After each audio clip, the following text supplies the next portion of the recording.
Hi అండి. So, చాలామంది individual demo అడుగుతున్నారండి. ఆర్ క్లాసెస్ అంటే ఏంటి? దీని బ్యాక్‌గ్రౌండ్ ఏంటి? జాబ్ ఎలా వస్తుంది? అని కొన్ని డీటెయిల్స్ అడుగుతున్నారండి. సో, నార్మల్‌గా మాకు కొన్ని బ్యాచెస్ ఉంటాయండి. సో దట్ వాళ్ళు ఎప్పుడైతే జాయిన్ అవుతారో వాళ్ళకి లైవ్ డెమో ఇవ్వడం జరుగుతుంది. బట్ కొంతమంది ఇండివిడ్యువల్ పర్పస్ కోసం ఆహ్, డెమో ఇవ్వడం జరుగుతుందండి ఇప్పుడు. సో దట్ మీరు ఈ లింక్ ఓపెన్ చేయంగాల్నే అసలేంటి దీని గురించి అనేది కంప్లీట్ ఇన్ఫర్మేషన్ అనేది మీకొస్తుంది. సో, ఆర్ అంటే ఏంటి? నార్మల్‌గా ఆర్ అంటే రికార్డ్ టు రిపోర్ట్ అండి. ఇది జనరల్ లెడ్జర్ బేస్ మీద పనిచేసే ఒక కోర్స్ అండి. అంటే ఏంటి? ఎంఎన్‌సీస్‌లో నార్మల్‌గా కొన్ని డిపార్ట్మెంట్స్ ఉంటాయి. మల్టీనేషనల్ కంపెనీస్‌లో కొన్ని డిపార్ట్మెంట్స్ ఉంటాయి. అకౌంట్స్ పేయబుల్ అని, అకౌంట్స్ రిసీవబుల్ అని, అండ్ రికార్డ్ టు రిపోర్ట్ అని. ఇలాగా ఈ అన్ని డిపార్ట్మెంట్స్‌లో కూడా మొత్తం అకౌంటింగ్ మొత్తం ఒక 100% అని అనుకుంటే, మనది ఆర్ అనేది ఆల్మోస్ట్ 80% ప్లే చేస్తుందండి. ఇంకా దీన్ని బట్టి అర్థం చేసుకుంటే, మనకి ఎప్పుడైనా సరే ఈ కోర్స్ నేర్చుకున్న వాళ్ళకి కంప్లీట్‌గా 100% జాబ్ వచ్చే ఛాన్సెస్ ఉన్నాయన్నమాట. ఓకే. ఫస్ట్ బేస్ థింగ్ అదండి. నార్మల్‌గా అసలు ఈ కోర్స్‌లో ఏముంటాయి అనంటే, ఇది కంప్లీట్‌గా అకౌంటింగ్ రిలేటెడ్ కాదండి. అకౌంట్స్ ఉంటాయి. అంటే బేసిక్ అకౌంట్స్ దగ్గర నుంచి, అడ్వాన్స్డ్ అకౌంటింగ్ దగ్గర నుంచి, కొన్ని అకౌంటింగ్ స్టాండర్డ్స్, కొన్ని రియల్ టైమ్ ఎక్స్‌పీరియన్స్‌లో ఏం కావాలో అవి మేము నేర్పిస్తామండి.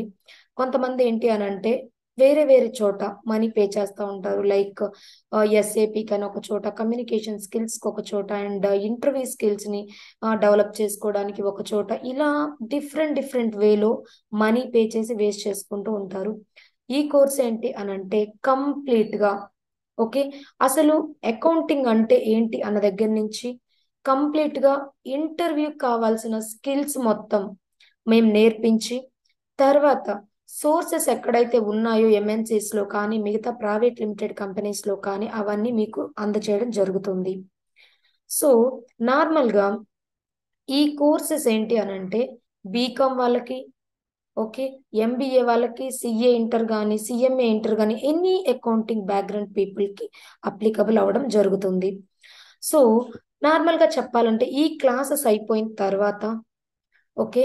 ఈ క్లాసెస్ అయిపోయిన తర్వాత మీరు ఏదైతే ఎండ్ టు ఎండ్ ఒక్క క్లాస్ కూడా స్కిప్ చేయకుండా నేర్చుకున్నట్లయితే, మీరు సీఏ, సీడబ్ల్యూ వాళ్ళతో ఈక్వల్‌గా ఉండే నాలెడ్జ్ మీకు షేర్ చేయడం జరుగుతుంది.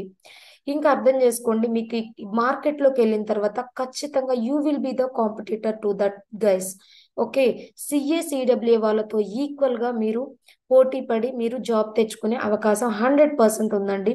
సో, ఏంటనంటే నార్మల్‌గా వీళ్ళకు సీఏ, సీడబ్ల్యూ వాళ్ళ కంటే కూడా ఎక్కువ నాలెడ్జ్ వస్తుందని చెప్పాలి. ఎందుకంటే వాళ్ళకి అసలు ఇంటర్వ్యూలో ఏం అడుగుతారనేది తెలీదు. కానీ మీరు ఈ ట్రైనింగ్ వల్ల నేను చెప్పిన నోట్స్‌లో 90% క్వెషన్స్ వాళ్ళు అడుగుతారు. First point. ఓకే. తర్వాత రియల్ టైమ్ ఎక్స్‌పీరియన్స్ మీకు షేర్ చేస్తాను. అండ్ ఇంటర్వ్యూలో ఎన్ని రకాలుగా క్వెషన్స్ అడుగుతారో కూడా నేను మీకు చెప్తాను. దానికి మీరు ఎలా ఆన్సర్‌లు చేయాలి. అదే కాన్సెప్ట్స్‌ని మీరు జాబ్ వచ్చిన తర్వాత ఎలా అప్లై చేయాలి? అండ్ అసలు దాని గురించిన బ్యాక్‌గ్రౌండ్ ఏంటి? కంప్లీట్‌గా ఎండ్ టు ఎండ్ అండి. మీరు గనక చూసుకుంటే అసలు కాన్సెప్ట్ ఇంట్రడక్షన్ ఏంటి? అది ఎలా మనకు ప్రాక్టికల్‌గా ఉపయోగపడుతుంది? అసలు దాని మీద ఇంటర్వ్యూ క్వెషన్స్ ఏంటి? ఇంటర్వ్యూ క్వెషన్స్ అడిగితే మీరెలా ఆన్సర్‌లు చేయాలి? ఎన్ని రకాలుగా అడుగుతారు? ఓకే. ఒకవేళ జాబొచ్చిన తర్వాత దేనివల్ల కంపెనీలోకెళ్ళిన తర్వాత మీరు ఎలా మేనేజ్ చేయాలి? రియల్ టైమ్ ఎక్స్‌పీరియన్స్ కొన్ని టూల్స్ ఎస్ఏపీ దగ్గర నుంచి బ్లాక్ లైన్ టూల్ గాని, okay. Other excel related tools కానీ, ఓకే. మిగతా ఏవైతే ఉన్నాయో బ్యాలెన్స్ షీట్ రికన్సిలియేషన్స్ అని, బ్యాంక్ రికన్సిలియేషన్స్ అని ఇవన్నీ కూడా మీకు నేర్పించడం జరుగుతుంది. అడ్వాన్స్డ్ అకౌంటింగ్‌తో పాటు అంటే ఏంటి? జాబ్‌కి ఏది కావాలో అది నేర్పిస్తామండి. నిజానికి అకౌంట్స్ క్లాసే కావాలంటే చాలా మంది బయట చెప్తున్నారు. ఇదేంటంటే కంప్లీట్ అకౌంట్స్ క్లాస్ కాదు. Skill oriented class. Accounts related plus skill plus job oriented training.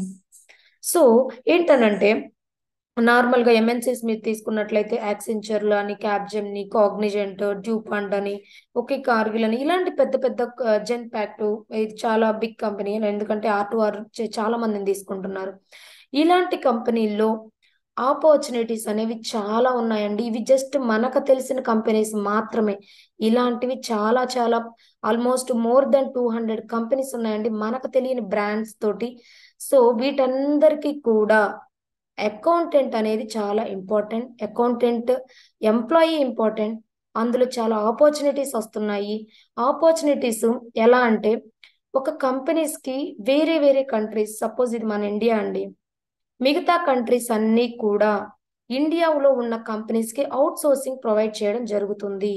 అందులో ఇండియన్ ఎంప్లాయీస్‌ని రిక్రూట్ చేసుకోవడం జరుగుతుంది. ఇంకా హై లెవెల్‌లో మీరు అర్థం చేసుకోండి. 80% ఆఫ్ ది వర్క్ R2Rలో డిపార్ట్మెంట్‌లో జరుగుతుంది అనంటే, ఎన్ని ప్రాజెక్ట్స్, ఎన్ని డిపార్ట్మెంట్స్, ఎన్ని కంట్రీస్ నుంచి వస్తే మీకు ఎంప్లాయ్‌మెంట్ ఆపర్చునిటీస్ అనేయి పెరుగుతున్నాయో అర్థం జేసుకోండి. సో